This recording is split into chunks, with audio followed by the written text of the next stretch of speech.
Reservation bill हे फक्त एक कवच आहे. याच्या पाठीमागे भाजपकडनं जो प्रयत्न केला जातोय तो बीजेपी प्रिझर्वेशन बिल असं आपल्याला म्हणता येईल, ज्याला आपण डिलिमिटेशन बिल त्या ठिकाणी म्हणतो. हे जरा खोलात आपल्या सर्वांना पुढे जाऊन सांगतो. महिला आरक्षण बिल नव्हते तर हे डिलिमिटेशन बिल होते. आता याच्यामध्ये महिला आरक्षण विधेयक हे आधी पास झालंय का, तर 100% 2023 ला हे विधेयक पास झालेलं आहे. याच्याबद्दल अनेक लोकांनी त्या ठिकाणी बोललेलं आहे. 128वी घटना दुरुस्ती ही झाली आणि ही सप्टेंबर 2023 मध्ये झाली होती. याच्यामध्ये आपण जर बघितलं तर MIM सोडलं, 2 खासदार सोडले, तर बाकी सर्व 100% खासदारांनी मतदान हे महिला आरक्षणाच्या बाजूली केलं होतं.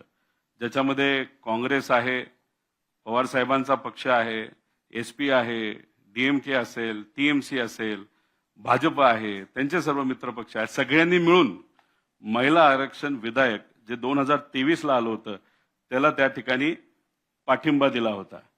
याच्यामध्ये या विधेयकमध्ये लागू करताना अद्ययावत म्हणजे लेटेस्ट जनगणनेची आकडेवारी घेणं हे त्याच्यामध्ये नमूद केलं होतं आणि डिलिमिटेशनची अट टाकण्यात आली होती.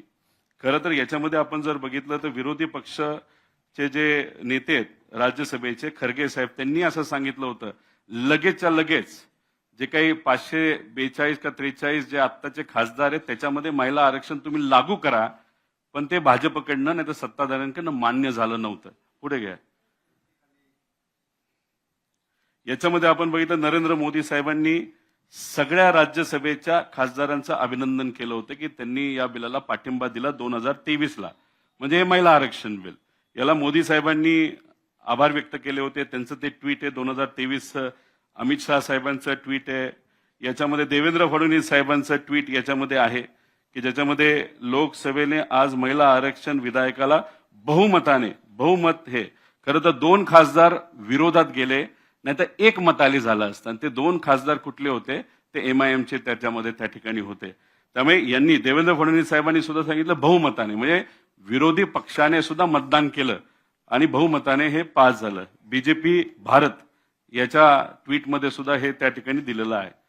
राहुल गांधीजींनी त्यावेळेस 2023 ला काय सांगितलं होतं की immediate implementation of woman reservation bill सांगितलं होतं. 2024च्या लोकसभेला लगेचच्या लगेच तुम्ही हे बिल लागू करा असं राहुल गांधीजींची त्याच्यामध्ये मत होतं. सुप्रियाताईंची पण त्यावेळेची ट्विट त्याच्यामध्ये आहे, त्यात पण त्यांनी तशीच काहीतरी मागणी तिथं केली होती. याच्यामध्ये DMK म्हणजे आता इलेक्शन आहे तमिळनाडूचं, त्याचे जे मुख्यमंत्री आहेत त्यांनी सुद्धा स्वागत केलं होतं महिला आरक्षणाचं.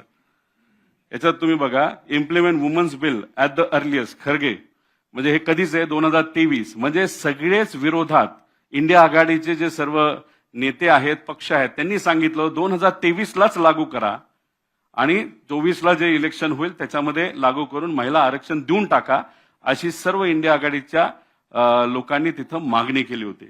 पवार साहेबांनी सुद्धा ट्विट त्याच्यामध्ये केली होती आणि त्याच्यामध्ये SC ST त्याच्यात OBC ह्यांचा पण समाविष्ट होता. म्हणजे कुठं ना कुठे त्यांनी जी जनगणना आहे त्याचा विचार व्हावा असं सांगितलं. आणि इथं जर आपण वाचलं तर पवार साहेब मुख्यमंत्री असताना महिला आरक्षण लोकल बॉडीमध्ये, त्याच्याचबरोबर महिला आयोग याच्याबद्दलचं पवार साहेबांनी त्यावेळेस 2023 ला हे लिहिलं होतं. म्हणजे कुठं ना कुठं तरी आता सिद्ध झालेलं आहे की 2023 लाच महिला आरक्षणाचं बिल हे पास झालेलं आहे, बहुमताने पास झालेलं आहे. सगळ्या खासदारांनी म्हणजे इंडिया आघाडीच्या खासदारांपासून सगळ्या खासदारांनी पाठिंबा दिल्यानंतरच ते बिल पास झालं होतं. मग ते बिल पास झालं होतं तर मग हे बिल कुठलं होतं, तर हे बिल तुम्ही बघायला गेलं हे डिलिमिटेशनचं बिल होतं आणि त्याच्यात खासदारांची संख्या वाढवण्याचा प्रयत्न या कालच्या स्पेशल सिटिंगमध्ये पार्लमेंटमध्ये त्या ठिकाणी केला गेला होता.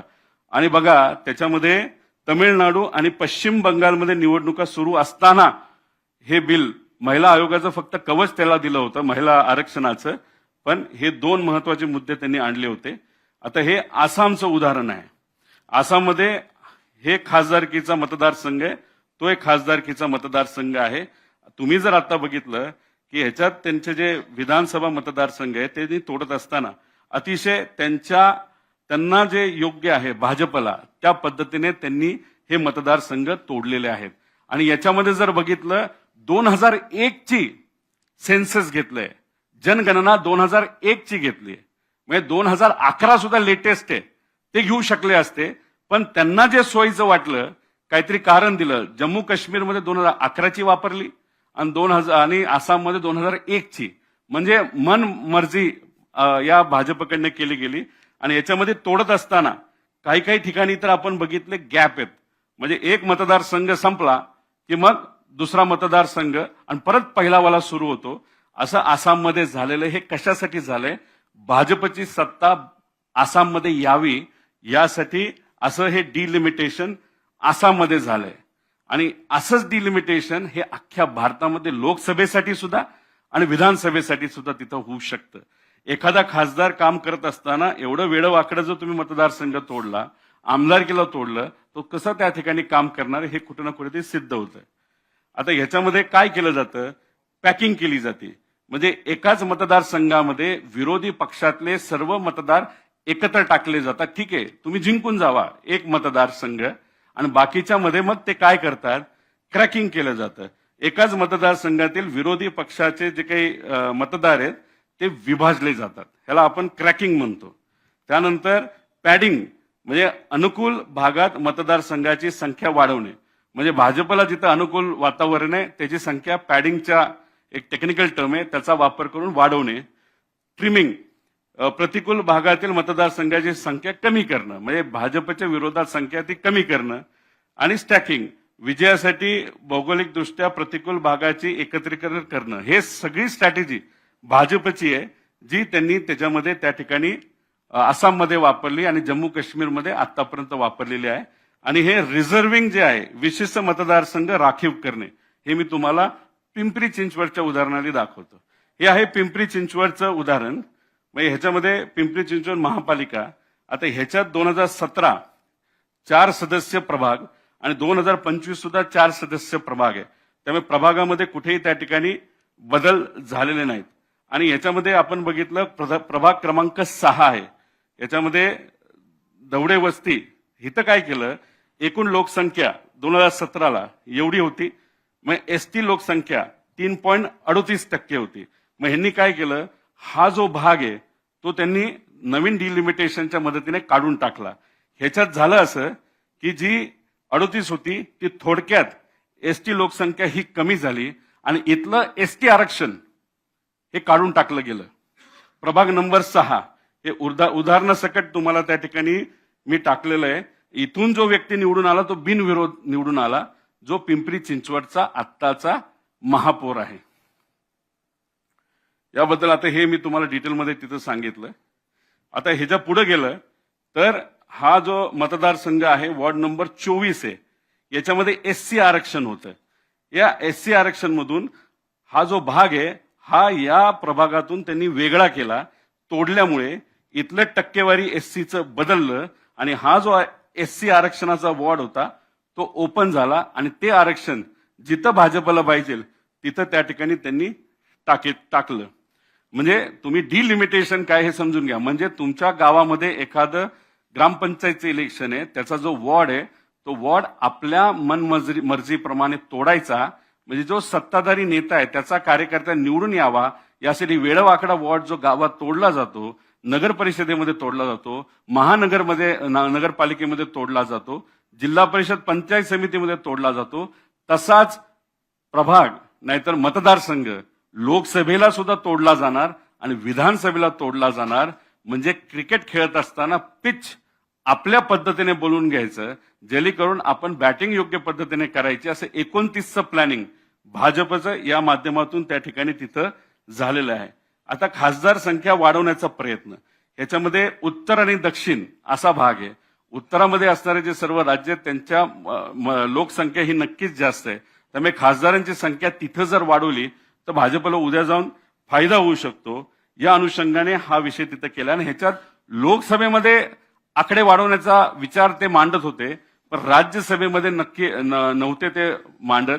कधीतरी एखाद्या बिलवर आपल्याला मतदान करायचं तर राज्यसभा आणि राज्यसभा आणि लोकसभा अशा पद्धतीने आपल्याला मतदान करावं, तिथं सुद्धा अडचण मोठ्या प्रमाणात ही कुठेतरी येऊ शकली असते.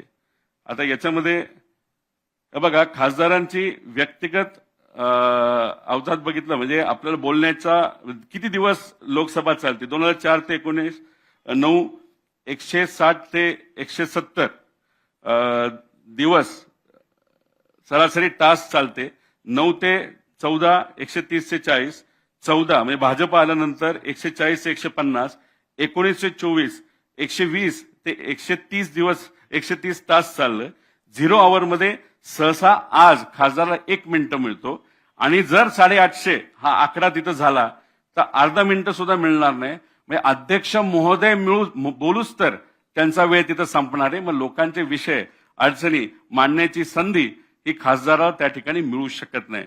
आणि ओव्हरऑल वर्षात जर आपण बघितलं, एका खासदाराला कुठेतरी 20 मिनिटं वेळ त्या ठिकाणी मिळत असतो आणि त्याच्यात वेगळे वेगळे माध्यम असतात, त्यातून ते बोलत असतात. आता ह्याच्यामध्ये आपण फरक, हे जे राज्यांची जागा किती वाढणार, आता हा एक फॉर्म्युला आहे. इथं मी फॉर्म्युला दिलाय, तो कॉन्स्टिट्यूशन मध्ये सुद्धा आहे आणि त्या पद्धतीनेच आपलं खासदार हे वाढू शकतात जनगणना झाली असेल तर. जर समजा असं पकडलं तर आता ह्याच्यामध्ये राजस्थानमध्ये आता 25 आहे. आता जे काही 543 खासदार आहेत त्यात त्यांचा टक्केवारी बघितले 4.6% आहे आणि तो या फॉर्म्युलेप्रमाणे वाढला तर 47 वर त्यांचा आकडा जाणार आणि त्यांचा शेअर टोटल 850 मध्ये हा 5.53% जाणार, म्हणजे तिथं वाढला. बिहारमध्ये तो तिथं वाढलेला तुम्ही बघितलेला आहे. त्यानंतर उत्तर प्रदेशमध्ये ऑलमोस्ट 1.5 ते 2% वाढलेला आहे. मध्य प्रदेशमध्ये सुद्धा 0.50 वाढलाय. गुजरातमध्ये तो त्या ठिकाणी वाढलेला आहे. या भागात जर या फॉर्म्युला प्रमाणे गेलो तर अशा पद्धतीने त्यांची त्या ठिकाणी वाढ होते. आता याच्यामध्ये आपण जर बघितलं कर्नाटका दक्षिण याच्यामध्ये 5.16% होतं, 28 हे 543 मध्ये, 850 मध्ये 4.94% म्हणजे 42 खासदार त्यांना मिळाला. त्यांचा वाटा कमी होतोय, तेलंगणाचा वाटा कमी होतोय, तमिळनाडूचा वाटा कमी होतोय, आंध्र प्रदेशचा कमी होतोय, केरळचा कमी होतोय. जेव्हा 2024 लोकसभेचं इलेक्शन चालू होतं तेव्हा त्यांनी काय सांगितलं होतं, 400 पार. 400 पार त्यांना का जावं लागतं, संविधान बदलता यावं म्हणून. मग याच्यामध्ये त्यांनी काय केलंय की त्यांच्या भागामध्ये जिथं त्यांना मतदान मिळू शकतं, एखादा तिथं धर्मवादाचा विषय करू शकतो, एखादं वातावरण पेटवलं, कुठं काय झालं आणि ह्याच्यातच त्यांना एवढे आकडे मिळतील की उद्या संविधान सुद्धा ते बदलू शकतील, असं कुठेतरी प्लॅनिंग भाजप याच्यामध्ये त्या ठिकाणी दिसतंय. आता ते काय म्हणतात, 50% अनुसार. एक तर या बिलात 50%चा कुठेही उल्लेख नाही. इथं जो दिलेला आहे कायद्यानुसार आणि कायद्याला फॉर्म्युला असतो, पण तुम्ही टक्क्यानुसार सुद्धा गेला. आता बघा राजस्थानमध्ये मी सांगितलं जसं 5.53 ला गेलंय आणि 50% आम्ही वाढू असं सांगितलं तर 4.66 वाढले. पण महाराष्ट्राचं बघितलं आता 48 आहे. आता आपला वाटा किती आहे, 8.84 आणि वाढणार किती, 0.3 म्हणजे उत्तर प्रदेश बिहार याच्यापेक्षा कमी वाढतंय. आणि 50% आपण बघितलं तर फक्त तिथं 0.30 कमी होते. म्हणजे महाराष्ट्रावर त्या ठिकाणी अन्याय होऊ शकतो. आता विषय एवढाच आहे की काय झालंय की लोकसंख्या तिकडची वाढली म्हणून तुम्ही तिथं खासदारांची संख्या जर वाढवत असताल तर दक्षिण आणि महाराष्ट्राचं कसं मोठ्या प्रमाणात नुकसान होतं हे आपण जाणून घेतलं पाहिजे. याच्यामध्ये देशात जे काही उत्पन्न तयार होतं, टॅक्स जो सामान्य लोक टॅक्स भरतात, डायरेक्ट आणि इनडायरेक्ट, म्हणजे इन्कम टॅक्स वेगळा, जीएसटी वेगळा, हा सगळा जो एकत्रित होतो, या भारतामध्ये सगळ्यात जास्त पैसा कोण देतं तर ते महाराष्ट्र देतं. 12.5 लाख कोटी, म्हणजे 20-22% जास्त आपला हिस्सा आहे. त्यानंतर येतं कर्नाटक, त्यानंतर येतं दिल्ली, त्यानंतर येतं गुजरात, त्यानंतर येतं तमिळनाडू. म्हणजे सगळ्यात जास्त टॅक्सचा वाटा देणारे जे राज्य आहेत ते हे सर्व राज्य आहेत. आणि ह्याच्यामध्ये डिव्हिजिबल पूल असतो, म्हणजे कसं असतं, गोळा करायचे पैसे आपण, आणि जे कमी विकसित राज्य आहेत, ज्यांचे डेव्हलपमेंट चालू आहे, गरीब राज्य आहेत, त्यांना आपल्यासारखे राज्य पैसा गोळा करतात आणि त्यांना तिथं जास्त वाटा दिला जातो. म्हणजे आपण 100 रुपये गोळा केले तर आपल्याला केंद्राकडनं 6 रुपये येतात. पण समजा तिथं युपीली 100 रुपये गोळा केले तर त्यांचा वाटा हा 250 पर्यंत जातो. म्हणजे त्यांनी 100 रुपये गोळा केले तर त्यांना अतिरिक्त 150-200 रुपये हे केंद्र सरकारकडनं मिळतात. म्हणजे कोणाकडनं मिळतात, आपण गोळा केलेल्या पैशातून डेव्हलपिंग स्टेटला तिथं पैसा जातो. विषय एवढाच आहे पूर्वी हे योग्य होतं. आज अडचण काय, आपली जी मशिनरी आहे महाराष्ट्राची, रोड मोठे आहेत, सगळ्यात जास्त लांबी रोडची आपली आहे, पोर्ट आपल्याकडे, एअरपोर्ट आपल्याकडे इथं नॅशनलाइज काही कंपन्या आहेत, फॅक्टरीज आहेत. याला जर मेंटेन करायचं असेल, जर आपलं मोठं घर असेल तर त्याला खिडकी मेंटेन करावी लागेल, रंगवावं लागतं. कधी वादळ आलं तर कौलं उडून जातात. तर त्याला मोठं जेवढं घर तेवढं मेंटेनन्स आपला जास्त आणि छोटं ज्याचं घर त्याला मेंटेनन्स कमी. मग महाराष्ट्राचं जे घर आहे, जी डेव्हलपमेंट आहे एवढ्या वर्षाची एवढ्या मोठ्या प्रमाणात झालेली ती जास्त असल्यामुळे आपल्याला जो वाटा येतो त्याच्यात आता महाराष्ट्राचं काय तिथं जे खर्च आहे तो तिथं भागत नाही. त्यामुळे आपली उद्याची मागणी काय, आता ह्याच्यामध्ये मी पुढे जाऊन तुम्हाला सांगतो. याच्यामध्ये एकतर अटल बिहारी वाजपेयींनी सांगितलं होतं की 2026 पर्यंत हा आकडा 543चा वाढणार नाही. आणि तो जर वाढला तर त्याच्यानंतर जे जनगणना होईल, जनगणना 2011ला झाली, ती 21ला व्हायला पाहिजे होती. 21 नंतर ती 31ला होणार होती. अटल बिहारी वाजपेयी साहेबांनी 2002ला काय सांगितलं होतं, 2026 नंतर आपण खासदारांची संख्या वाढू. आणि मग खासदारांची संख्या 2026 नंतर वाढवायची असेल तर जनगणना कुठली धरायची, अटल बिहारी वाजपेयी साहेबांनी सांगितलं होतं तो 2031ची धरायची, असं त्यांनी त्यावेळेस नमूद केलं होतं. मग आत्ताचं सरकार हे अटल बिहारी वाजपेयींच्या निर्णयाच्या विरोधात जात आहे का, असा आमचा सहज त्याच्यामध्ये प्रश्न आहे. आता जातनिहाय जनगणना ही मागणी अनेक वर्षांपासून अनेक लोकांची आहे. काल देवेंद्र फडणवीस साहेब बोलत असताना त्यांनी सांगितलं की काँग्रेस आणि त्यांच्या विचाराच्या सरकारने काय केलं. खरं तर आपण बघितलं 2011 मध्ये आपण एक सोशल अँड इकॉनॉमिक कास्ट सेन्ससचं एक कमिटी केली होती आणि तो सेन्सस पूर्णही झाला होता. त्या समितीमध्ये कोण होतं, महाराष्ट्राकडनं भुजबळ साहेब, मुंडे साहेब स्वतः होते, समीर भुजबळ होते. कारण का त्यावेळेस भुजबळ साहेब आणि मुंडे साहेबांनी तिथं एक चर्चा घडून आणली होती लोकसभेमध्ये. आणि काँग्रेस सरकार असं होतं सगळ्यांचंच ऐकत होतं, विरोधातला असला काय आणि बाजूचा असला काय. आणि त्यांनी मुंडे साहेबांचं ऐकलं, भुजबळ साहेबांचं ऐकलं, ही कमिटी फॉर्म केली. 2011ला सेन्सस सुरू झाला, तो 2013ला संपला, 2014ला सरकार बदललं. तर हे सगळे जे जातीनिहाय जनगणना झालेली आहे, जी इम्पेरिकल डेटा गोळा झालेला आहे, तो मात्र दुर्दैवाने बीजेपीने तो वापरला नाही 2014 पासून आतापर्यंत. आणि मग नंतर परत आपण जर बघितलं असेल तर परत एकदा मागणी झाली, राहुल गांधीजींनी मागणी केली, सगळ्यांनी मागणी केली, लोकांनी मागणी केली. आणि मग कुठेतरी जनगणना जी खऱ्या अर्थाने 2023ला सुरू व्हायला पाहिजे होती, त्याला मान्यता मिळाली, ती अजूनपर्यंत झाली नव्हती. आता गेल्या काही महिन्यांमध्ये सुरू झाली. त्यांनी काय सांगितलं, 2021ची जनगणना आम्ही का केली नाही, कोविड होतं. अरे पण कोविड असताना सुद्धा त्यावेळेस जर आपण बघितलं असेल तर तेव्हा अनेक प्रकारचे सर्वे हे सरकारकडनं केले जात होते, ज्याच्यामध्ये प्रधानमंत्री साहेबांनी कुठंतरी एखादा विषय सांगितला, त्याचा सर्वे होता, तो पुढे मी तुम्हाला सांगतो. आता ह्याच्यामध्ये सुरू विरोधी पक्ष, हे सगळं मी आपल्याला डिटेलमध्ये त्या ठिकाणी सांगितलंय. आणि हे का करण्याचं गरजेचं, कारण का पॉप्युलॅरिटी जी आहे, 2014ला विकासाच्या मुद्द्यावर भाजप आलं, मग नंतर तुम्ही बघितलं असेल विकासाचा मुद्दा संपला. मग कुठेतरी 2019ला नॅशनलिझम, म्हणजे ज्याच्यामध्ये आपण उरी आणि हे जे विषय त्याच्यावर यांनी राजकारण केलं, मोठे मोठे पोस्टर करून. 2024ला आपण बघितलं असेल की त्याच्यामध्ये वेगळे मुद्दे करून ते निवडून आले. आता त्यांच्याकडे मुद्दाच नाही, म्हणून डिलिमिटेशनचा मुद्दा घेऊन ते कुठेतरी पुढे त्या ठिकाणी येतात असं आपल्याला म्हणावं लागेल.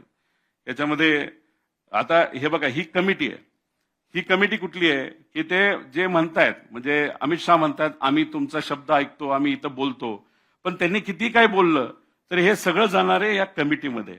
आता या कमिटीमध्ये कोण चेअरपर्सन आहे, तर रिटायर्ड जज ऑफ सुप्रीम कोर्ट. काही दिवसांपूर्वी तुम्ही बघितलं असेल अरविंद केजरीवाल साहेबांनी एक मुद्दा मांडला होता की एक जज होत्या सुप्रीम कोर्टाच्या आणि त्यांची मुलं ही सरकारकडनं पब्लिक प्रॉसिक्युटर त्या ठिकाणी झालेले आहेत आणि त्या स्वतः भाजपच्या एक कार्यकर्ता आहेत, हे कुठेतरी सिद्ध झालेले आहेत, RSSच्या कार्यकर्ता आहेत. महाराष्ट्रामध्ये हा मुद्दा मी एका जज बद्दल तिथं उचलला होता आणि उद्या जाऊन भाजपच्याच विचाराच्या सुप्रीम कोर्टच्या जजला जर चेअरपर्सन तिथं केलं आणि त्याच्यानंतर मेंबर कोण आहे, चीफ इलेक्शन कमिशनर. आता चीफ इलेक्शन कमिशन ऑफिसर कसा काम करतो, कुठल्या पद्धतीने काम करतो हे वेगळं सांगणार, भाजपचीच बी टीम आहे. आणि मेंबर स्टेट इलेक्शन कमिशन ही सुद्धा भाजपची बी टीम आहे. मग ह्यांनी उद्या जर ठरवलं की महाराष्ट्रात 2011 ली करू, गुजरातमध्ये 2001 ली करू, म्हणजे जनगणनेनुसार काही निर्णय घेऊ शकतात. 50% हे फक्त चर्चेसाठी बोलत आहेत, पण फॉर्म्युला प्रमाणे ह्यांनी जर केलं आणि डिलिमिटेड, आता काय झालंय, भाजपली 2011ला जे अधिकारी डिलिमिटेशनच्या सगळ्या प्रक्रियेमध्ये इन्व्हॉल्ड होते, ज्यांनी ज्या अधिकाऱ्यांनी डिलिमिटेशन प्रोसेस पूर्ण पार पाडली, त्यातले अनेक रिटायर झालेल्या अधिकाऱ्यांनी हायर केले, नोकरीवर घेतलंय भाजपली, आणि त्यांनी एक वेगळ्या पद्धतीचं काम बाजूला त्यांच्या कार्यालयामध्ये सुरू केलेलं आहे. कुठला मतदारसंघ फोडायचा, समजा मला पाडायचा असेल तर कशा पद्धतीने कुठला भाग आपल्याला तोडता येईल. खरं तर अजितदादांच्या बाबतीत सुद्धा तशी चर्चा त्यांच्या ऑफिसमध्ये त्यावेळेस तिथं होती. म्हणजे अजितदादांचा ऍक्सिडेंट होण्यापूर्वी बारामतीला कसं तोडता येईल, पवारांची लेगेसी कशी आपल्याला तोडता येईल, म्हणजे बारामतीमध्ये भाजपचा उमेदवार निवडून आला पाहिजे, खासदारकीला सुद्धा भाजपचा उमेदवार निवडून आला पाहिजे, ठाकरे परिवाराला कसं संपवायचं, असे वेगळ्या वेगळ्या पद्धतीने त्यांनी त्यांचे मोठे मोठे महाराष्ट्रातले नेते त्यांच्या मतदारसंघामध्ये अभ्यास सुरू केला होता. म्हणजे ही कमिटी ही भाजपचीच बी टीम त्या ठिकाणी झाली असती. आमचं सरळ सरळ त्याच्यामध्ये त्या ठिकाणी मत आहे, म्हणून आम्ही याचा तिथं विरोध केला.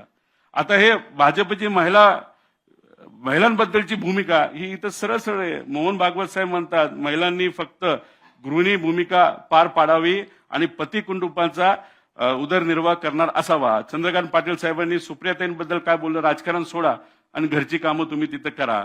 आता कोश्यारींनी क्रांतीसूर्य महात्मा फुले आणि क्रांतीज्योती सावित्रीबाई फुलेंबद्दल काय वक्तव्य केलं होतं आणि त्याचा विरोध भाजपने केला होता का? अजिबात विरोध त्या ठिकाणी केला नव्हता. त्याच्याबरोबर राम कदम काय म्हणलं होतं, कुठली मुलगी आवडते सांग, आम्ही तुला उचलून देतो, त्याचा भाजपने विरोध केला होता का? नव्हता केला. संभाजी भिडे नाही, सॉरी नाव चुकलंय, संभाजी हे फक्त नावासाठी ते लावतात. भिडे जे काय गुरुजी असतील, नाही तर मनोहर भिडे, यांचं नाव खरं मनोहर भिडे, माझ्या माणसाने हे चुकवलेलं आहे. काय केलंय की आंबे खाल्ले तर फक्त मुलं होतात, त्यानंतर बरेच काही त्यांनी हे केलेले आहेत. मणिपूर महिला अत्याचार प्रकरण, प्रज्वल रेवांना ज्यांनी रेप केला होता त्याचे व्हिडिओ होते, तरी सुद्धा प्रधानमंत्री साहेब त्यांच्या प्रचारासाठी माहिती असताना सुद्धा तिथे गेले होते. त्यानंतर बिल्किस बानो ज्यांचा बलात्कार त्या ठिकाणी झाला होता, त्या भाजपने सत्कार केला. म्हणजे ही कुठे ना कुठेतरी त्या ठिकाणी त्यांची सगळ्यांची भूमिका असं आपल्याला म्हणावं लागेल. पवार साहेबांच्या मार्गदर्शनाखाली देशातील प्रथम महाराष्ट्र राज्य महिला आयोगाची स्थापना झाली. त्यानंतर महिलांना तीनही सैन्य दलामध्ये आरक्षण मिळालं. त्याच्याचबरोबर कॅबिनेट महिला व बाल विकास विभागाची स्थापना पहिल्यांदा महाराष्ट्रामध्ये झाली. महिला स्थानिक स्वराज्य राज्यात महिला स्थानिक स्वराज्य संस्थेमध्ये, म्हणजे महिलांना स्थानिक स्वराज्य संस्थेमध्ये 33%, नंतर 50% आरक्षण तिथं मिळालं. त्याच्याचबरोबर 2005 मध्ये घरगुती हिंसाचार विरोधात महिलांचा कायदा आणला. 13 मध्ये कामाच्या ठिकाणी लैंगिक शोषण रोखण्यासाठी काँग्रेसने कायदा आणला. 13 मध्ये निर्भया फौजदारकीची कायदा, म्हणजे हे सगळं काँग्रेसने त्या ठिकाणी केलेलं आहे. आणि आज भाजपचे नेते म्हणतात की महिलांसाठी काँग्रेसने काय केलं. आता वस्तुस्थिती एवढंच आहे, कुठेतरी आता भाजपला आता 2029 ची मॅच जिंकायची आहे. त्यांनी काय केलंय, बरेचसे दुसऱ्या टीमचे प्लेयर आपल्याकडे घेतलेत तरी काय होईना, रूल बदललेत तरी काय होईना. मग आता ह्यांचा प्रयत्न पिचच आपल्या पद्धतीने करून घ्यायचं, जिथं बॅटिंग करताना जो बॉल मारेल तो 6ला त्या ठिकाणी जाईल. इलेक्शन कमिशन ताब्यात, सगळं ताब्यात. मग केविलवाना एक प्रयत्न होता की कुठेतरी महिलांचं नाव पुढं करायचं, महिलांचा त्या ठिकाणी नावाचा वापर करायचा आणि डिलिमिटेशन आणि खासदारकीची जी संख्या आहे खासदारांची ती वाढवत असताना अशा पद्धतीने वाढवायची जेणेकरून भाजपला त्याचा त्या ठिकाणी फायदा होईल. हा केविलवाना प्रयत्न या स्पेशल सेशनमध्ये त्या ठिकाणी केला. आणि त्याच्यातच यांनी काय केलं की वरून एक डॉकेट पाठवलं, टूलकिट पाठवलं, ते सर्व भाजपच्या मुख्यमंत्र्यांकडे पाठवलं. ते टूलकिट ज्या पद्धतीने आलं त्या टूलकिट प्रमाणेच त्या राज्याच्या मुख्यमंत्रीला प्रेस कॉन्फरन्स घेण्यासाठी सांगितली. काल देवेंद्र फडणवीस साहेबांनी प्रेस कॉन्फरन्स घेतली. कदाचित त्यांच्या मनामध्ये असेल अरे हे काय चाललंय, हे योग्य नाही, महाराष्ट्रावर अन्याय होतो, पण नाही, ऐकावं लागतं नेत्यांचं. गुजरातचे प्रमुख मोठे नेते जे आज देशाचं प्रतिनिधित्व त्या ठिकाणी करतात त्यांचं यंदा टूलकिट आल्यामुळे ऐकावं लागलं. आणि काल त्यांनी जे तिथं वक्तव्य केलं, जो प्रेस कॉन्फरन्स घेतली, पूर्णपणे टूलकिट प्रमाणे केली. आणि कुठेही महिला आरक्षणाचा मुद्दा आज विषय चर्चेचा सुद्धा नाही, कारण का आमच्या सगळ्यांचा पाठिंबा आहे की या 543 मध्येच लगेचच्या लगेच महिला आरक्षण तुम्ही त्या ठिकाणी द्या आणि मग नंतर उद्या जाऊन जसं अटल बिहारी वाजपेयींनी सांगितलं 2026ला आपण त्या बाबतीतली चर्चा करू. 31ला जेव्हा जनगणना होईल ते सुद्धा जातीनिहाय जनगणना होईल. म्हणजे काल SC ST बद्दल मुख्यमंत्री साहेब बोलले पण ओबीसीबद्दल त्या ठिकाणी ते बोलले नाहीत.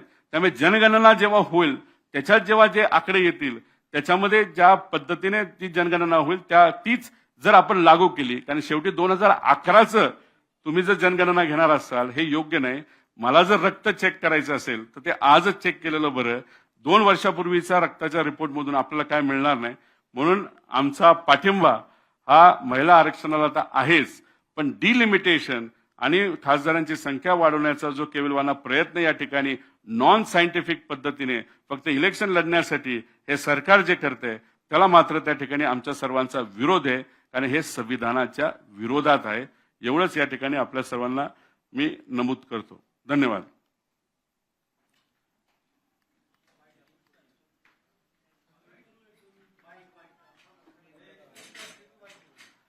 पहिलं पेज आण ना. पहिलं पेज.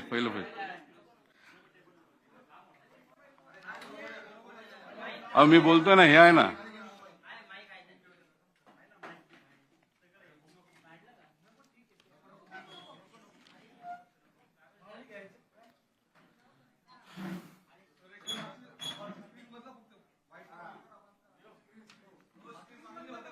स्क्रीन बंद कर.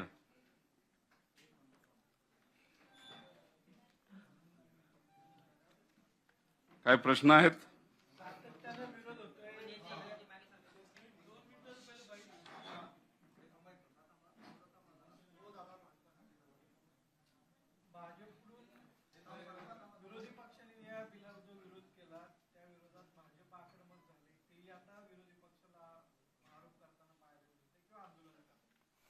नाही, खरं तर आंदोलन करायचं कारणच नाही, कारण का महिला आरक्षणाचा कायदा हा 2023ला अंमलात आणला गेला. तो मान्य सुद्धा त्या ठिकाणी झालाय. काँग्रेस आणि आमच्या सगळ्यांचं मत होतं 2024च्या इलेक्शनलाच महिला आरक्षण तुम्ही लागू करा आणि इलेक्शन त्या पद्धतीने त्या ठिकाणी होऊ द्या. पण भाजपला काय की एकतर महिला आरक्षण द्यायचंच नाही. त्यामुळे परत एकदा मान्य झालेला आरक्षणाचा मुद्दा या पार्लमेंट स्पेशल सिटिंग मध्ये त्यांनी आणला आणि त्याला जोडलं काय तर डिलिमिटेशन जोडलं आणि खासदारांची संख्या आपल्याला वाढवायची हे जोडलं. कदाचित त्यांना माहिती सुद्धा असावं की हे काय मान्य होणार नाही. मग महिला आरक्षण आपल्याला न देणं हे बरं, कारण का आपण जर बघितलं तर भाजप ज्या विचाराने चालतं त्याला आपण मनुवाद म्हणतो आणि त्या मनुवादाचा आपण अभ्यास केला तर त्याच्यामध्ये कुठेही महिलांना अधिकार, ताकद, महिला सबलीकरण हे मुद्दे त्याच्यामध्ये येत नाहीत. त्यामुळे मुद्दामून डिलिमिटेशन आणि खासदार वाढवण्याचा प्रयत्न नाहीतर एक बिल ह्याच्यात घुसवलं जे सगळ्यांनी रिजेक्ट केलं.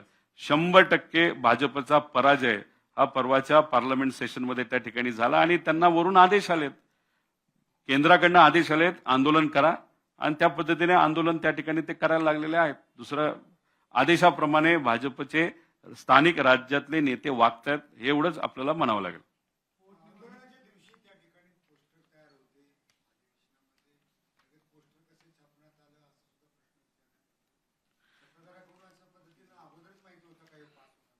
नाही, एक तर त्यांची रणनीती जी होती की त्यांना असं वाटलं की काय उत्तर प्रदेशचे SP सारखा पक्ष, आपले वेस्ट बेंगॉलचा पक्ष हा कुठे ना कुठेतरी पाठिंबा देईल असं काहीतरी गणित त्यांचं त्या ठिकाणी असावं, जे फसलं. कारण का खरं काय करण्याचा प्रयत्न केला जातो जे आसाम आणि जम्मू काश्मीरमध्ये झालं की मतदारसंघच असे फोडायचे आणि कसे फोडायचे हे मी तुम्हाला पिंपरी चिंचवडच्याच एका छोट्या उदाहरणामध्ये दाखवलं. म्हणून SPनी सुद्धा विरोध केला आणि TMCने सुद्धा त्या बाबतीतला विरोध केला, कारण TMC आणि SPला माहित होतं की महिला आरक्षणचं बिल ऑलरेडी पास झालेलं आहे आणि हे माहित असल्यामुळे मग बॅकअप काय तर मग आपण प्रिंट काढून ठेवावी, आंदोलन करता यावं आणि आंदोलन अशा पद्धतीने करायचं की महिलांवर अन्याय तिथं होतोय, ज्याचा फायदा हा तमिळनाडू इलेक्शनमध्ये होईल आणि वेस्ट बेंगॉलच्या इलेक्शनमध्ये होईल. याच्या मागे राजकारण सोडलं तर भाजपकडे दुसरी कुठलीही त्या ठिकाणी रणनीती नव्हती असं आपल्याला म्हणावं लागेल.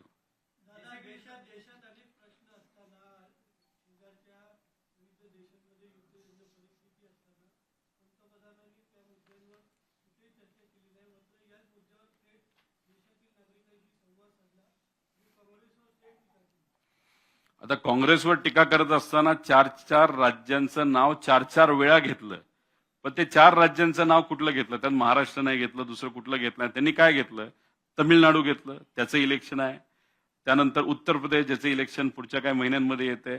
त्यानंतर वेस्ट बेंगॉलचं नाव घेतलं, ज्याचं इलेक्शन आता चालू आहे.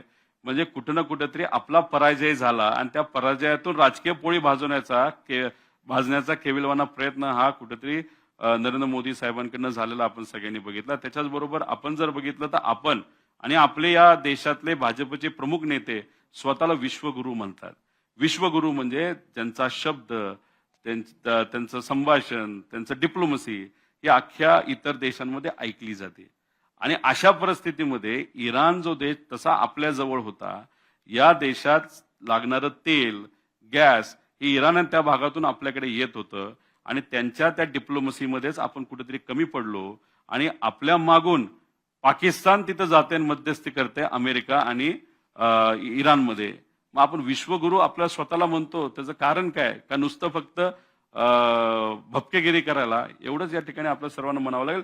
म्हणजे इंटरनॅशनल पॉलिसी बद्दल आपला देश फेल ठरलाय आणि फेल ठरल्यामुळेच आज तेलाचे जास्त भाव आपल्याला द्यावे लागतात, गॅस आपल्याला मिळत नाही, छोटं मोठं जे आपलं काय कॅन्टीन होतं, दुकान होतं ते आपल्याला बंद करावं लागलं आणि महागडं स्टील आता आपल्याला बाय करायला लागते, घ्यावं लागते घर बांधायला, नाही तर अजून काही कामाला. हे जे काही इन्फ्लेशन आता वाढले, ज्याच्यामुळे गरिबाला आज जास्त पैसे द्यावा लागतात त्याच कुठल्या तरी गोष्टीसाठी. याचं प्रमुख कारण आहे आपण इतर देशांबरोबर आपली मित्रत्व ठेवण्यामध्ये, डिप्लोमसी करण्यामुळे कुठं ना कुठेतरी मोठ्या प्रमाणात कमी पडलो.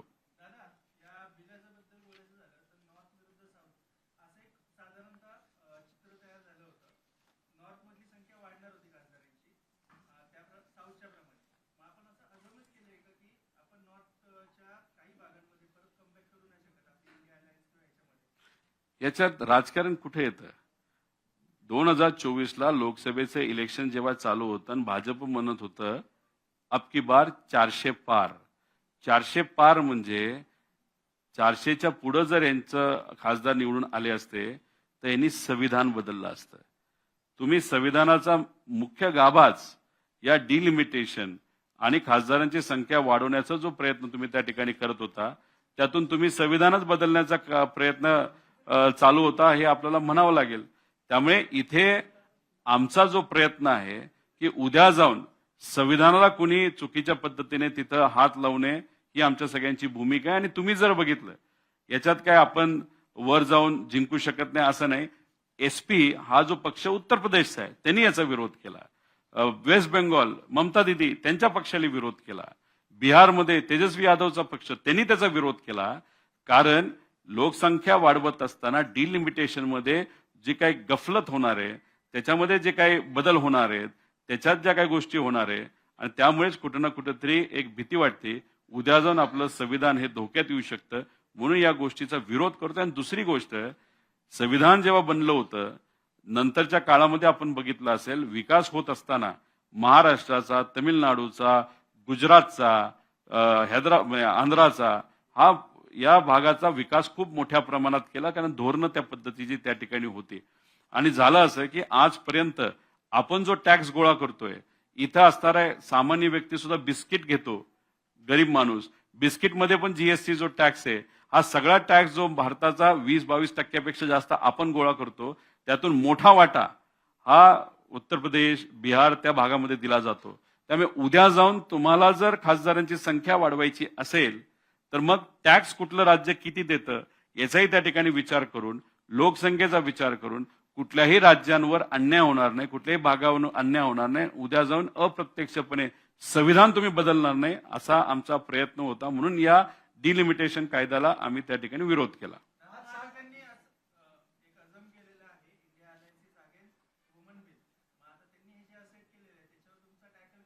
सेट झालंच नाही. ग्रामीण भागामध्ये काल कोल्हापुरात मी गेलो होतो, साताऱ्यात तिथं काही लोकांना भेटलो. तिथं टपरीवाल्यापासून दुकानदारापर्यंत शेतकऱ्यापर्यंत सगळेच म्हणतात, अरे बरं झालं भाजप हारलं. म्हणलं कुठं? म्हणलं पार्लमेंटमध्ये. कशाच्या बाबतीत? अहो ते काहीतरी तोडातोडी करणार होते ना मतदारसंघाची, त्याचं काहीतरी बिल आणलं होतं, ते हारले. म्हणजे लोकात मेसेज गेलाय भाजप हारलेलं आहे आणि हारण्याची सुरुवात झालेली आहे. त्यामुळे 2029ला कुठं ना कुठेतरी बदल होईल. आणि एक मी सांगतो, या बिलामध्ये जी घाई गडबड केली, कुठेतरी 29ला आपण निवडून येणार नाही, ही कुठेतरी भूमिका भाजपची दिसते. आणि हे ठामपणे मी सांगतो, कदाचित भाजपचा प्रयत्न होता पटपट ह्या गोष्टी करायच्या आणि इलेक्शन 2027 नाही तर 28लाच आपण लावायचं. महिलांचं नाव पुढं करायचं, महिलांचं मत आपल्याकडे घ्यायचं, डिलिमिटेशन मधून विरोधकाचे जे उमेदवार आहेत ते पाडायचे आणि 27-28 मध्ये इलेक्शन प्रीपोन करायचे, असा म्हणजे आधी ओढायची, असा केविलवाना प्रयत्न कदाचित या सर्व गोष्टींच्या पाठीमागे होता, असं काही तज्ज्ञांचं मत आलेलं आहे.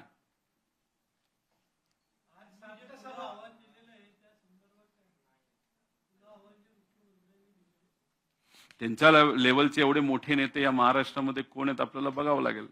पवारसाहेब देशाचे नेते आहेत, पवारसाहेब या विषयामध्ये चर्चा करणार नाही. देवेंद्र फडणवीस साहेबांच्या लेवलचे कोण नेते असतील तर त्यांनी त्यांना उत्तर त्या ठिकाणी द्यावं. आम्ही तुलना त्यांच्याबरोबर करत नाही.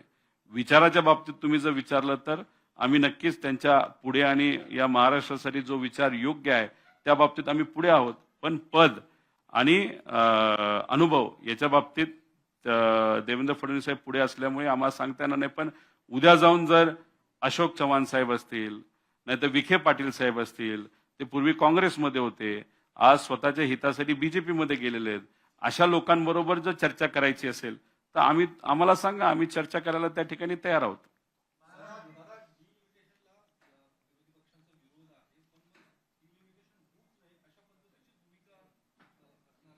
नाही, डिलिमिटेशन व्हावं, पण ते सायंटिफिक पद्धतीने व्हावं. इथं जी कमिटी तुम्ही जर बघितली तर कमिटीचा प्रमुख एक्स सुप्रीम कोर्टचा जज, पण असे अनेक जजेस आहेत ते काही प्रमाणात करप्ट पण आहेत. हे मी नाही म्हणत. 100-200 कोटी रुपये एका जजच्या घरी सापडले. त्यानंतर तुम्ही केजरीवाल साहेबांच्या विषयाच्या बाबतीत बघितलं असेल, त्यांनी ज्या जजच्या समोर नॉट बिफोर मी करण्याचा विषय मांडला, ते जे जज आहेत ते टोटली बीजेपी आणि आरएसएसच्या विचाराचे आहेत. मग अशा एखाद्या व्यक्ती जर चेअरमन झाला आणि इलेक्शन कमिशन वाईस चेअरमन, मग तुम्ही समजून घ्या उद्या सगळा मनमर्जीपणा भाजपकडनं केला जाईल. त्यामुळे कमिटी फॉर्म करताना वेगळ्या पद्धतीची असावी. अटल बिहारी वाजपेयी साहेबांनी जे सांगितले 2026 पर्यंत थांबा, त्याच्यानंतर तुम्ही जनगणना करा आणि ती जी लेटेस्ट जनगणना असेल त्या पद्धतीने तुम्ही डिलिमिटेशन करा. हे अटल बिहारी वाजपेयींचं जे मत होतं ते सर्व खासदारांना त्यावेळेस संवाद साधून चर्चा करूनच ते मत होतं. त्यामुळे त्यांचं मत चुकीचं आहे असं म्हणणार नाही. आमचं मत आहे की आमचं पण मत अटल बिहारी वाजपेयी साहेबांसारखंच आहे. त्या पद्धतीनेच डिलिमिटेशन पण सायंटिफिक फॉर्म्युले पद्धतीने व्हावं. आणि जग बदललेलं आहे, तर मग आपण टॅक्समध्ये सगळ्यात जास्त कुठल्या राज्यांचा वाटा आहे त्याला सुद्धा वेटेज आपल्याला देता येईल का, याचा कुठं ना कुठेतरी विचार तिथं झाला पाहिजे असं मला वाटतं.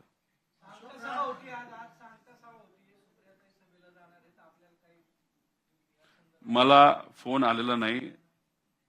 सुप्रिया आत्यांना जर पारचा जयचा फोन आला असेल तर भावनिक दृष्टिकोनातून मला असं वाटतं की ताई जाऊ शकतात. कारण शेवटी अजितदादांकडे बघून सुनेत्रा काकींचा प्रचार हा मी सुद्धा तिथं 3 दिवस केलेला आहे. त्यामुळे सांगता सभेला जाऊन सुप्रियाताई भाषण सुद्धा करू शकतात, नाही तर जाऊही शकतात.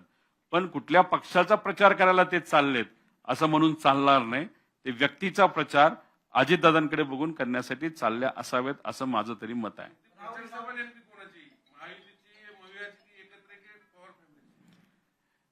सभा ही महायुतीची आहे, पण व्यक्ती हा पवार परिवारातला आहे. त्यामुळे आम्ही व्यक्तीच्या प्रचारामध्ये त्या ठिकाणी चाललेलो आहे. उद्या जाऊन पवार परिवारातला व्यक्ती नसता, दुसरं कुणीतरी असतं आणि अजितदादांसारखा मोठा नेता गेला नसता तर आम्ही व्यासपीठावर गेलो नसतो. पण अजितदादांसारखा मोठा नेता तो पवारांच्या परिवारातला एक व्यक्ती असल्यामुळे आणि त्यांच्याच पत्नी म्हणजे सुनेत्रा काकी या उभ्या असल्यामुळे आम्ही व्यक्तीचा प्रचार अजितदादांकडे बघून त्या ठिकाणी करण्यासाठी गेलेलो आहोत. म्हणजे मी सुद्धा आणि आत्या सुद्धा आणि बिनविरोध होण्याची भूमिका सुद्धा अजितदादांकडे बघूनच आणि बारामतीकरांकडे बघून आम्ही त्या ठिकाणी ती मांडलेली आहे.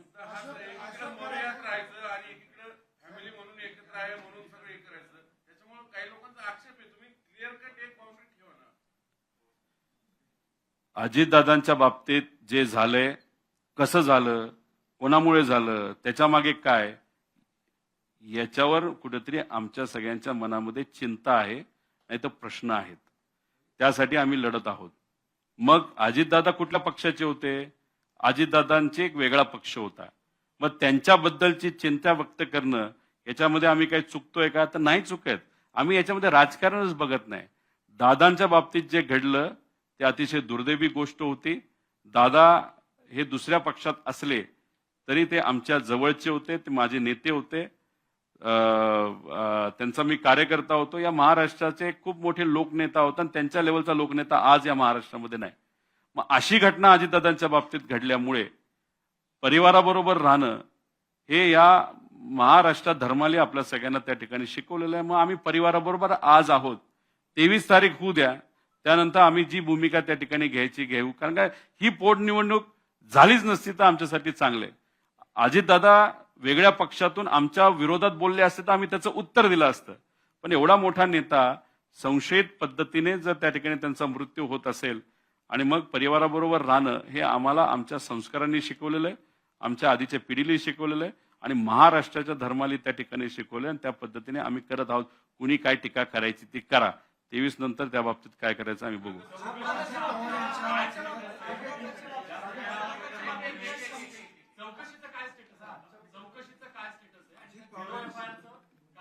जैसे थे असं स्टेटस आहे.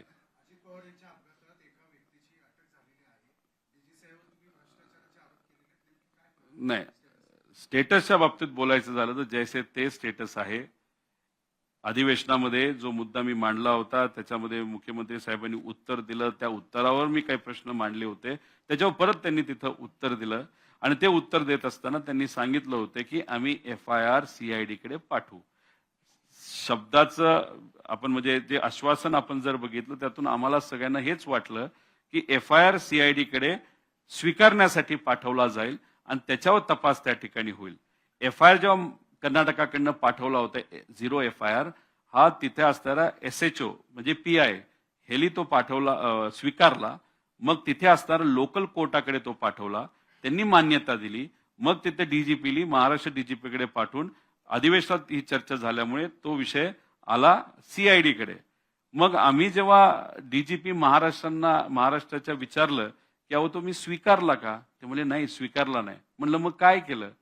दोन गोष्टी असतात. एखादा प्रोफेसर कसं आपल्याला सांगतो तसं ते सांगत होते. चांगली व्यक्ती आहे, मी त्या DGPच्या विरोधात नाही. प्रोफेसर सांगत असताना प्रोफेसर DGP साहेब सांगत असताना त्यांनी सांगितलं की इन्व्हेस्टिगेशन आणि एन्क्वायरी याच्यामध्ये फरक आहे. मी म्हणलं आम्हाला तर इन्व्हेस्टिगेशन पाहिजे. नाही, या FIR ची इन्व्हेस्टिगेशन होणार नाही, याची एन्क्वायरी होईल. मग ते कोण करणार म्हणलं? CID करेल. मग तपास नाही, एन्क्वायरी होणार. म्हणजे कुठं ना कुठे शब्दाचा खेळ त्या ठिकाणी खेळला जातोय. अजितदादांच्या ऍक्सिडेंट बद्दल हे सरकार सिरियस नाही, नाहीतर VK सिंग जो कोणी या ऍक्सिडेंटला जबाबदार आहे त्याला वाचवण्याचा प्रयत्न तिथे केला जातोय. मी सातत्याने सांगत होतो DGCA मध्ये भ्रष्टाचार आहे. एअर वर्दीनेसचं सर्टिफिकेट देणारा जो डेप्युटी डायरेक्टर होता तो CBIला सापडला भ्रष्टाचार करताना. आणि माझं दुसरं अजून एक मत आहे की VK सिंग इतका पोचलेला आणि इतका घुसलेला माणूस आहे. अजितदादांच्या ऍक्सिडेंट बद्दल घातपाताबद्दल जे काही पुरावे आहेत या भ्रष्ट अधिकाऱ्यांना हाताशी धरून तो पुरावे मिटवतोय हे सातत्याने मी सांगतोय. म्हणून एन्क्वायरी पटकिनी करा, त्याच्यावर कारवाई करा हे सांगत असताना सुद्धा कुणी ऐकत नाही. आणि हा जो डेप्युटी डायरेक्टर सापडलाय तो छोटा मासा आहे. असे मोठे मोठे शार्क, मोठे मासे अजून तिथं बरेच आहेत. आणि बघा राजकारण कसं असतं. अजितदादांच्या पक्षाने एकच मागणी केली होती अजितदादांच्या ऍक्सिडेंट बद्दल, काय? CBI कडे तपास द्या. मग आम्ही पण म्हणलो ठीक आहे देत असाल तर द्या. 60 दिवस झाले CBI कडे तपास गेला नाही. म्हणजे तो जो ऍक्टर होता काय नाव, सुशांत सिंग, 2 दिवसात CBIने तपास हातात घेतला. दादांचा 60 दिवस झालं घेतला नाही. पण जेव्हा डिलिमिटेशनच्या कायद्याची चर्चा सुरू झाली, TDPला दबाव आणायचा होता. TDPला म्हणजे चंद्रबाबू नायडूंच्या पार्टीला 1 दिवस आधी CBI धाड टाकते DGCAवर, हा डेप्युटी डायरेक्टरला पकडते. मग कुठेतरी TDPला नाही चंद्रबाबू नायडूला घाबरवण्याचा प्रयत्न त्या ठिकाणी होता. ते घाबरले, चंद्रबाबू नायडू साहेब घाबरले. त्यांच्या राज्याचं नुकसान होत असताना सुद्धा या डिलिमिटेशन कायद्याला त्यांनी पाठिंबा दिला. म्हणजे CBIचा वापर तुम्ही इथं घाबरवण्यासाठी करताय पण दादांच्या एन्क्वायरीसाठी करत नाही का? कारण व्ही.के. सिंग उद्या जाऊन मोठ्या मोठ्या नेत्यांचे लोकांची नावं घेऊ शकतो की या ऍक्सिडेंट पाठीमागे कोण आहे, आणि त्यामुळेच व्ही.के. सिंगला वाचवलं जाते असं आमचं ठाम मत आहे.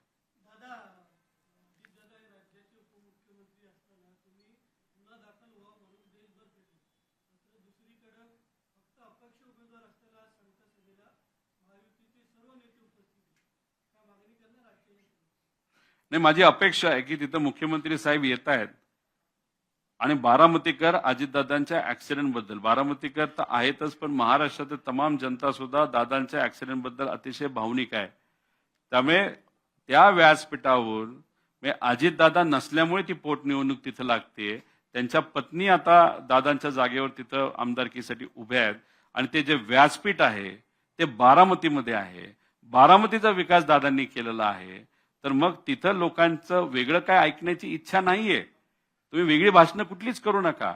1-2 मिनिटाचं भाषण सुद्धा जर केलं ना की सीबीआयच्या चौकशीचं काय झालं, FIRचं काय झालं, व्ही.के. सिंगला का अजूनपर्यंत ताब्यात घेतलं नाही, आणि मग अशा प्रकारे संत गतीने अजितदादांचा तपास का सुरू आहे, एवढी फक्त उत्तर दिली आणि ती उत्तर देत असताना आश्वासक उत्तर दिली, तरी मला असं वाटतं की बारामतीकरांना ते फार पुरेसं आहे.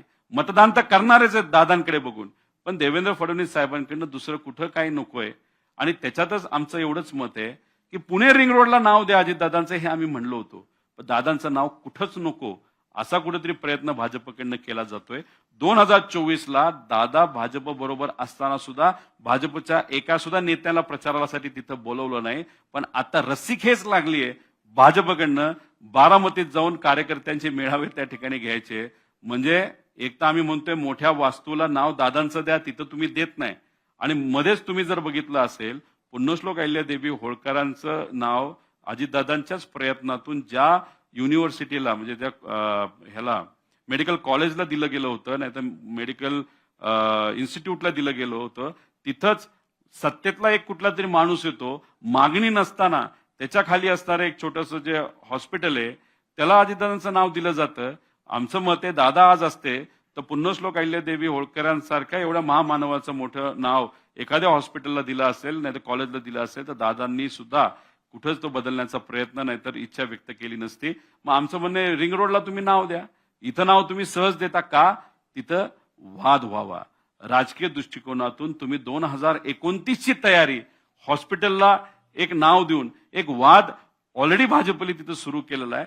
म्हणजे भाजप राजकीय दृष्टिकोनातून या गोष्टीला त्या ठिकाणी बघत आहेत. पवार परिवारांचं नाव पूर्णपणे संपवण्याचा विचार हा भाजपच्या मनात असला तर पवार परिवाराचं नाव हे फक्त कोणामुळे आहे, तर सामान्य लोकांमुळे आहे, मतदारांमुळे आहे. किती काय प्रयत्न केलं तरी भाजपला काय याच्यातून साध्य करता येणार नाही. अजून म्हणतो आज बारामतीला तुम्ही चाललेला आहात, पुणे रिंग रोडचं नाव हे अजितदादांच्या नावाने तुम्ही त्या ठिकाणी द्या. आणि प्रमुख वास्तू ज्या दादांच्या प्रयत्नातून पुण्यामध्ये ते अनेक वर्ष हे पालकमंत्री राहिल्यामुळे इथं ज्या मोठ्या मोठ्या गोष्टी आहेत त्याला नाव आज तुम्ही जाहीर करून टाका. दादांचं नाव आम्ही त्या ठिकाणी दिलं, आम्ही या गोष्टींचं स्वागत करू. आणि बारामतीकरांची हीच इच्छा आहे. आता आजचं भाषण काय होतं हे आपल्याला बघावं लागेल. स्टेज खूप मोठं केलंय पण पुढची बसण्याची जागा जरा छोटी वाटते. आणि जागा का बदलली हे मला कळता येणार नाही, पण मोठे नेते आल्यानंतर ती दादांची साधी सोपी झाडातली अनेक वर्षांतून प्रथा असलेली जागा ती डावलून मोठ्या ठिकाणी जी काही सभा त्या ठिकाणी घेतली जाते, मोठे नेते आले म्हणून ती सभा घेतली जावी. पण बघूया 23 नंतर या बाबतीत अजून स्पष्टपणे बोलू. 29ला दोन्ही पवार फॅमिली राष्ट्रवादी एकत्र येणार का, परिस्थिती निर्माण झाली? सातत्याने सांगतोय दादांचा प्रयत्न होता, दादांची इच्छा होती हा पक्ष दोन्ही पक्ष एकत्रित यावं. दादा नसताना, दादा गेल्यानंतर हा विषय आता विलिनीकरणाचा फार जुना झालेला आहे.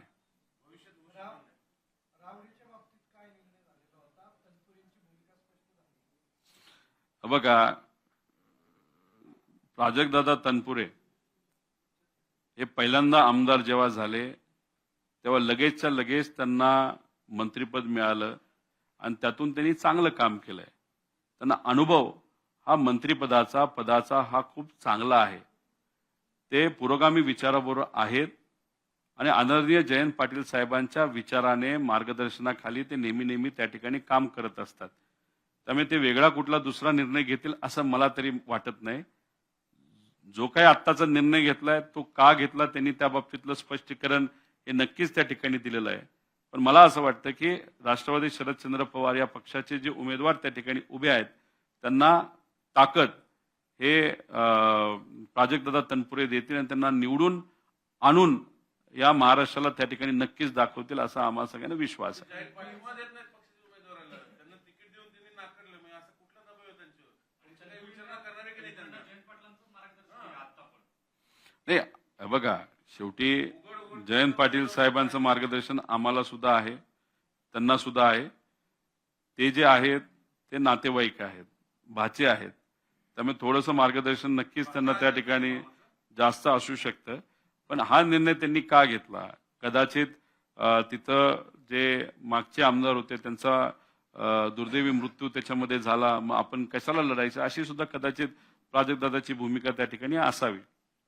टीसीएस कंपनीमध्ये जे बळजबरीने धर्मांतर झालं त्यामध्ये आता एटीएस आणि एनआयची याची व्याप्ती कितीपर्यंत गेली असेल तुम्हाला काय वाटतं? नाही, खोलात जावं, काय खरं घडलं हे कुठं ना कुठेतरी त्या ठिकाणी कळलं पाहिजे. काय झालं, कसं झालं, कोण जबाबदार, खरंच काय घडलं. पण या विषयाला खऱ्या गोष्टी त्या ठिकाणी पुढे आल्या पाहिजे. नाहीतर जसं खरात प्रकरण होतं, सुरुवातीला खूप गरम होतं, चर्चा त्या बाबतीतली बरीच झाली, पण आता त्या बाबतीत कुणीच चर्चा करेना. का? कारण नाशिकला जे व्हिडिओ 70 मिळाले होते एक हनी ट्रॅपच्या बाबतीत, अधिकाऱ्यांचे त्या महिलांबरोबरचे व्हिडिओ होते, नेत्यांचे व्हिडिओ होते. व्हिडिओची चर्चा झाली पण व्हिडिओ बाहेर नाही आले, कोणाचं नाव त्याच्यामध्ये कोणालाच माहित नाही. मग अधिकाऱ्यांवर दबाव टाकून सत्ताधाऱ्यांच्या बाजूने निर्णय घेण्यासाठी त्या अधिकाऱ्यांचा वापर केला जात असेल असं आम्हाला वाटतं. तसंच नेत्यांचं आहे. तसंच खरातांच्या प्रकरणात जे व्हिडिओ आले त्या व्हिडिओचा वापर हा ब्लॅकमेलिंगसाठी केला जातो, राजकीय दृष्टिकोनातून फायदा घेतला. म्हणजे सामान्य लोकांना ह्यातून शून्य गोष्टी मिळतात, ठेंगा मिळतो, शेंगदाणा मिळतो, फुटाणे मिळतात. पण याचा फायदा कोणाला होत असतो? तर याचा फायदा सत्ताधारींना होत असतो, नेत्यांना ब्लॅकमेल करण्यासाठी. त्यामुळे या टीसीएस हे प्रकरण नाही तर इतरही कुठलं त्यात खरंच खोलात जाऊन तपास करण्याची खऱ्या अर्थाने त्या ठिकाणी जरूरत आहे. 100% डायव्हर्जन ऑफ इश्यू आहे. आणि जी माहिती त्यांच्याकडे आहे, जो व्हिडिओ आहे, त्याचा ब्लॅकमेलिंगसाठी सत्ताधारी उपयोग करत आहेत. ते फक्त राजकारणासाठी, बाकी ह्यातून न समाजासाठी न महाराष्ट्राला यातून काय मिळेल असं वाटतं. विषय बाजूला ठेवायचे आणि बाकीच्या दिवशी शेतकऱ्यांना असणारी अडचण, महिला सुरक्षिततेचा विषय, नोकरीचा मुद्दा आहे, त्या नोकऱ्या आयटी सेक्टर मधल्या चाललेल्या आहेत. त्याच्याचबरोबर इतरही काही महत्वाचे विषय, 90 लाख म्हणजे खरं तर काल देवेंद्र फडणवीस साहेब बोलले 1 कोटी महिलांच्या सह्या आम्ही घेणार आहोत. मला त्यांना एवढंच म्हणायचंय, ज्या लाडक्या बहिणींना तुम्ही पैसे देत होता त्यांचं नाव आता वगळलं, अशा 90 लाख महिला आहेत, त्यांच्या सह्या आधी पहिल्या घ्या आणि मग बाकीच्या 1 कोटी महिलांच्या सह्या त्या ठिकाणी घ्या आणि राजकारण करा. एवढंच या ठिकाणी आम्ही म्हणतो.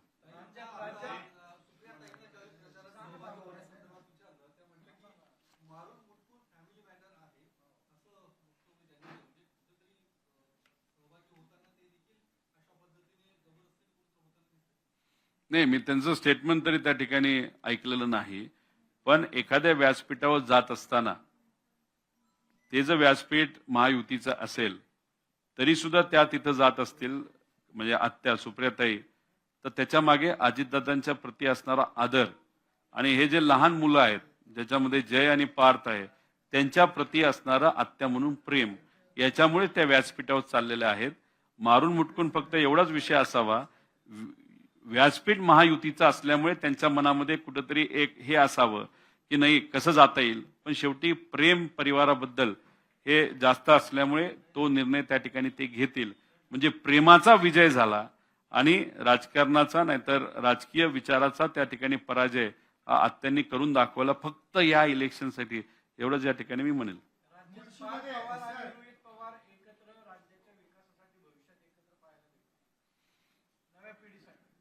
नाही, ते ऑलरेडी आज सरकारमध्ये ते खासदार झालेले आहेत, त्यांची पार्टी सत्तेत आहे. त्या मी आज विरोधात आहे, मी विरोधी भूमिका घेण्याचा प्रयत्न त्या ठिकाणी करतोय, विचार तिथे करतोय, विचार पुढे घेऊन जाण्याचा प्रयत्न करतोय.